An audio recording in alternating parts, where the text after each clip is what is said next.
ուզում եմ իմ կյանքից մի վկայություն պատմել, գյուղի աղջիկ եմ, հարևանի աղջիկ եմ, հարևանի հարցը։ Դե նեղություններ կլինեն անհավատ ժամանակ իհարկե,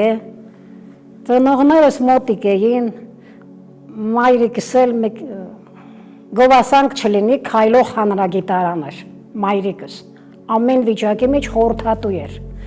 որ մայրիկս բամբասում էի, կեսուր կեսրան եմ ունեցել, որ բամբասում էի, մայրիկս ինձ էր ծռում, համբերությամբ ասում էր, լեզու քթի հարմարվի, նեղանում էի, ասում եմ մայրիկս, էդ խիչին կող ինձ պաշտպանում, նանց հա պաշտպանում, որ շատ ասում էի, ասեր մի ասա, ինձ ոչ մեկ էլ, մի ասա աղջիկ ջան, լեզու քթի հարմարվի,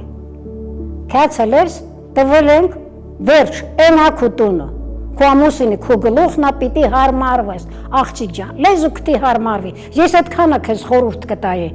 մայրիկիս խորհուրդը էդ էր, սիրելի կանայք, սիրելի մայրեր, ձեր զավակներին, ձեր աղջիկներին, ձեր որդիներին բարի խրատ խրատեցեք, ինչպես իմ մայրն էր խրատում, աղջիկ ջան, լեզու քթի հարմարվի, էտա, լեզու քթի հարմարվի, փառք Տիրոջ,